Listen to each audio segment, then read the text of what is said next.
Subscribe کے button پہ click کریں، بیل کے آئیکن پہ کلک کیجئے تاکہ ہر نئی ویڈیو کی نوٹیفیکیشن آپ کو مل جائے۔ یہاں عموماً سب کانٹیننٹل کے معاشرے میں نماز مغرب کے بعد گھر میں جھاڑو دینے، ناخن کاٹنے، گھر کی چھت پر جانے کو نہ صرف معیوب سمجھا جاتا ہے بلکہ اسے دین اسلام کی روشنی میں منع بھی بتایا جاتا ہے۔ کیا واقعی اسلام میں ان اوقات میں کام کاج کرنا منع ہے؟ اگر ہاں تو پلیز اس کی حکمت بھی بتا دیں۔ پہلے تو کیٹیگوریکلی سن لیں کہ یہ ساری کی ساری ہندوانہ توہمات ہیں جو ہمارے معاشرے میں آ گئی ہیں۔ ایک چیز ضرور ہے، صحیح بخاری اور مسلم کی متفق علیہ حدیث ہے، نبی صلی اللہ علیہ وآلہ وسلم نے فرمایا کہ جب مغرب کا وقت ہو جائے تو اپنے بچوں کو باہر نہ نکالو۔ اس وقت شیاطین نکلتے ہیں اور وہ بچوں کو اچک لیتے ہیں۔ اور بخاری و مسلم میں حدیث ہے کہ مغرب کے بعد اپنے گھروں کے دروازے کو بند کر دو اور بسم اللہ پڑھ کے بند کرو تو شیطان بھی نہیں کھول پائے گا، ورنہ تو یہ جو لوگ کہتے ہیں نا ہم جنات سے اتنا کام لیتے ہیں، تو کوئی بینک سے پیسے چوری کروا کے بتائیں، دنیا کا نظام نہیں چل سکتا۔ اللہ تعالیٰ نے یہ جو ہرڈل ہے وہ سب کے لیے رکھی ہوئی ہے۔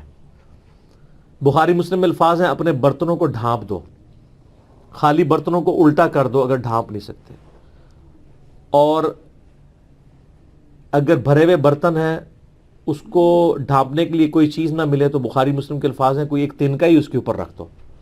اور مسلم شریف میں حدیث ہے کہ ایک رات سال میں ایسی آتی ہے جس میں اللہ تعالیٰ کی طرف سے کئی ایک مرض آتے ہیں اور وہ ایسے برتن میں داخل ہو جاتے ہیں جن برتنوں کو کھلا رکھا ہوا ہوتا ہے۔ تو نبی صلی اللہ علیہ وآلہ وسلم نے یہ ساری انسٹرکشنز فرمائی۔ پھر بخاری مسلم میں یہ بھی حدیث ہے کہ نبی علیہ السلام فرمایا رات کو چراغ بجھا کے سو۔ بعض اوقات آپ علیہ السلام نے فرمایا کہ جو وہ چوہا ہے وہ دیے کی بتی کو لے جاتا ہے اور گھر میں آگ لگ جاتی ہے۔ بلکہ بخاری مسلم میں یہ بھی موجود ہے کہ نبی علیہ السلام کے مبارک زمانے میں ایک گھر کو آگ لگی اور سارے گھر والے جل گئے اور وہ اسی طرح لگی، تو آپ علیہ السلام نے منع فرمایا۔ اور اس کو آپ آج کل کے اعتبار سے دیکھ لیں، یہ سوئی گیس کے ہیٹر یا اور بھی آگ والی کوئی بھی چیزیں رات کو بند کر کے سونا چاہیے۔ آئے دن ابھی تک واقعات ہو رہے ہیں کہ لوگ مرتے ہیں۔ لوڈ شیڈنگ ہوتی ہے، جب گیس آتی ہے تو آٹومیٹک ہیٹر تو آپ کو پتہ ہے 15-20 ہزار روپے کا ملتا ہے۔ ہمارے جو عام 2,500-3 ہزار والے ہیں ہیٹر، یہ تو جب گیس آئے گی تو دوبارہ چلنا شروع ہو جائیں گے، اور ظاہر ہے وہ پائلٹ بھی بجھ گیا ہوتا ہے۔ ایک ظلم تو یہ کر رہے ہیں نا، اتنی گیس لے جاتے ہیں کہ پائلٹ بھی نہیں جلتا۔ اگر پائلٹ جلتا رہے نا تو دوبارہ گیس آئے تو ہیٹر چل اٹھے۔ اسی طریقے سے آج کل آپ کو پتا ہے وہ چونکہ پائلٹ جو بھی گیس نہیں رہتی ہے تو وہ گیزر بھی رات کو بند ہو جاتے ہیں، ورنہ پہلے جو لوڈ شیڈنگ ہوا کرتی تھی نا اس میں پائلٹ بند نہیں ہوتا تھا، اتنی گیس ضرور رکھتے تھے، تو رات کو جب صبح فجر کے وقت جب گیس واپس آتی تھی تو دوبارہ گیزر، اب تو روزانہ گیزر بھی آن کرنا پڑتا ہے۔ آٹومیٹک تو تھوڑے لوگ ہی افورڈ کر سکتے ہیں، اتنے مہنگے ہیں۔ تو یہ چیزیں ضرور ہیں۔ باقی یہ توہمات ہیں کہ جی گھر کی منڈیر پہ کوا بیٹھ جائے تو مہمان آ رہا ہے، کالی بلی راستہ کاٹ دے تو یہ کوئی نحوست ہے، شیشہ ٹوٹ جانے کو نحوست سمجھتے ہیں۔ اچھا کہتے ہیں جوتی پہ جوتی چڑھی ہو تو سفر لکھا ہے، تو میں اکثر کہتا ہوں میری جوتی پہ جوتی چڑھا دیں آپ روزانہ کے لیے، میں تو جاتا ہی نہیں ہوں کہیں، اس طرح سفر نہیں ہوتا۔ آٹومیٹکلی بھی کئی بار میری جوتی پہ جوتی چڑھی ہوتی ہے، میں تو مہینوں نہیں نکلتا ہوں، ضرورت ہی نہیں پڑتی۔ تو یہ ہیں ساری چیزیں جو توہمات سے تعلق رکھتی ہیں، اور نبی علیہ السلام نے ان چیزوں کو کنڈیم فرمایا۔ قرآن حکیم میں واضح آیت ہے، سورہ بنی اسرائیل میں 36 نمبر آیت، جو 10 کمانڈمنٹس آئی ہیں نا، 9th کمانڈ ہے وَلَا تَقْفُ مَا لَيْسَ لَكَ بِهِ عِلْمٍ إِنَّ السَّمْعَ وَالْبَصَرَ وَالْفُؤَادَ كُلُّ أُولَٰئِكَ كَانَ عَنْهُ مَسْئُولًا۔ اے انسان کسی چیز کی پیروی اس وقت تک مت کر جب تک کہ تیرے پاس اس کے بارے میں ڈیفینیٹ علم نہ آ جائے۔ بے شک کان، آنکھیں اور عقل، دل یا دماغ کوئی بھی چیز، عقل، اس کے بارے میں تم سے پوچھا جائے گا۔ ان 3 چیزوں کو استعمال کر کے تم نے حق بات تک پہنچنے کی کوشش کیوں نہیں کی؟ اور یہ زلزلہ کیوں آتا ہے؟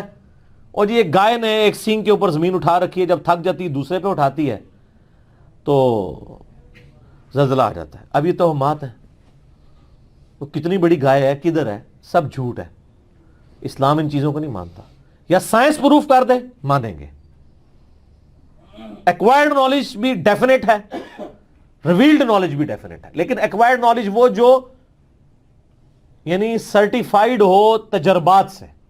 مثلا یہ چیز بالکل اسٹیبلش ہے کہ پیٹرول سے آگ بھڑکتی ہے، کبھی ایسا نہیں ہوا کہ آگ کے اوپر پیٹرول پھینکا جائے تو پانی کی طرح اس کو بجھا دے، تو یہ بالکل definite physical phenomena of nature ہے۔ یہ قرآن و سنت کی اتنا حجت ہے، اتنا حجت ہے کہ آپ دیکھیں حضرت ابراہیم علیہ السلام نے نمرود کو جس دلیل پہ خاموش کروایا تھا وہ ہے ہی یہی تھی کہ میرا رب وہ ہے جو مشرق سے سورج نکالتا ہے، اگر تو رب ہے تو مغرب سے نکال کے بتا. تو ہکا بکا رہ گیا تھا کافر. اب یہ سائنٹیفک ایک فینومینا تھا جو حضرت ابراہیم علیہ السلام نے سامنے پیش کیا. اللہ تعالیٰ کے جو یہ فزیکل فینومینا ہے اتنے محکم ہیں کہ کبھی کبھار ہی ٹوٹتے ہیں. آگ ایک ہی دفعہ ٹھنڈی ہوئی ہے ابراہیم علیہ السلام کے لیے، روز روز تو نہیں ہوتی. کعبے کو بھی اللہ تعالیٰ نے ابرا کے لشکر سے ایک ہی دفعہ بچایا ہے. اس کے بعد تو یزید کے دور میں خانہ کعبہ کے اوپر چڑھائی ہوئی ہے اور غلاف کعبہ کا کچھ حصہ جل گیا. اس کے بعد پھر حجاج بن یوسف کی چڑھائی کے دوران خانہ کعبہ کی دیوانیں منہدم ہو گئیں، کچھ نہیں ہوا. واقعہ حرہ میں مدینہ شریف کی حرمت پر مال ہوئی.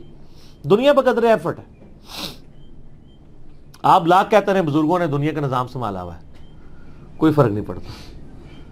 یہ چیزیں بقدر ایفرٹ چل رہی ہوتی ہیں. باقی یہ جتنے توہمات ہیں کہ شام کے وقت جناب وہ آپ جھاڑو نہیں دے سکتے، کیوں نہیں دے سکتے؟ کامن ہے. ناخن نہیں کاٹ سکتے. اور میں نے تو گھروں میں لڑائیاں ہوتی دیکھی ہیں اس بات کے اوپر. خاوند بیویوں کو ڈانٹ رہے ہیں، مائیں بچوں کو ڈانٹ رہی ہیں رات کے وقت کو ناخن کاٹ لے، اور ان سے یہ پوچھیں کہاں لکھا ہوا ہے تو نہ ان کو پتا نہ ان کو بتانے والوں کو پتا. سارے سنا کے سنی ٹنی پڑھ پڑھا کے سنی بنو. اسلام میں کوئی ایسی چیز نہیں ہے کہ آپ اس کی بنیاد کے اوپر لوگوں کو مصیبت میں ڈال دیں. جو چیزیں منع کرنے والی تھی وہ کر دی گئی ہیں. وہ میں نے آپ کو بتا دیا کہ رات کے وقت بچوں کو نہیں نکالنا آپ نے، مغرب کے وقت، وہ ساری چیزیں اپنی جگہ موجود ہیں. اچھا ہوتی کوئی یعنی 10 چیز موجود ہے، اس کے ساتھ صفر لگا کے اس کو 100 کر دیتے ہیں، کوئی اور صفر لگا کے 1000 کر دیتا ہے. اس طریقے سے بڑھاتے چلے جاتے ہیں، غلوف کرتے جاتے ہیں. حقیقت میں وہ چیز بڑی تھوڑی ہوتی ہے. اس طریقے سے دین میں خود ایگزیجریشن کرنا، لڑائی جھگڑے کرنا. بھائی صفائی تو نصف ایمان ہے. صحیح مسلم میں 534 نمبر حدیث ہے، صفائی نصف ایمان ہے. وہ صفائی کے لیے کوئی ٹائمنگ نہیں بتائے گی، جس وقت مرضی آپ کریں صفائی. اچھا جن چیزوں میں ٹائمنگ بتائی تھی اس میں کوئی فالو نہیں کرتا. سورہ نور اٹھا کے دیکھیں، اللہ تعالیٰ نے 3 اوقات میں کسی کے گھر جانے سے منع فرمایا. ارلی ان دا مارننگ، دوپہر کے وقت اور رات کے وقت. تو مجھے تو بڑا غصہ آتا ہے ایسے لوگوں پہ جو عشاء کے بعد جو ہے وہ مہمان بن کے تو منہ اٹھا کے آ جاتے ہیں. تو میں تو بالکل اسٹریٹ فارورڈ ہوں. میں دروازے پہ آ کہتا ہوں نہیں میرا ٹائم نہیں جی، انشاءاللہ پھر ملیں گے. اس کو لوگ بد اخلاقی سمجھتے ہیں، حالانکہ یہ عین اخلاق ہے، یہ میرا حق ہے.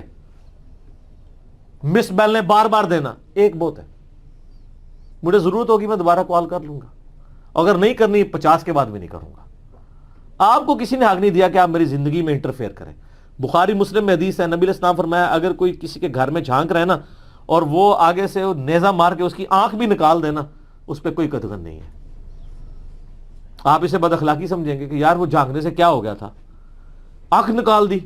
بھئی اسلام تو یہی کہتا ہے، سختی ہے. خود نبی علیہ السلام نے ایک صحابی کو یہ کہہ دیا تھا کہ اگر میں جان رہا ہوتا تو میں تیرے ساتھ کر دیتا. حتیٰ کہ بخاری مسلم میں یہ بھی حدیث ہے کہ دروازہ کھٹکھٹاؤ، دستک دو، جواب آ جائے تو ٹھیک 3 دفعہ، ورنہ واپس چلے جاؤ. اس بات کا برا بھی نہ مانو. یہ کیوں ہے؟ کوئی اگلے کی مرضی نہیں ہے، نہیں ملنا چاہتا آپ سے، کیوں آپ اس کو مجبور کر رہے ہیں؟ تو یہ سب کی سب چیزیں ہمارے معاشرے میں توہمات چل رہی ہیں. انہی میں سے یہ بھی ہے. اسلام یا ایکوائرڈ نالج کو مانتا ہے یا ریویلڈ نالج کو. سر پھر گورے کو اسلام ہے نا. گورے کو آپ کہہ دینا کالی بلی آگے سے راستہ کاٹ دے تو نوست ہے، وہ مانے گا؟ ایمانداری سے مجھے بتائیں. نان سینس، کیا بات کر رہے ہو؟ نہیں مانے گا. آپ کے اعتقادات جو ہیں وہ گوروں سے بھی گئے گزرے ہیں.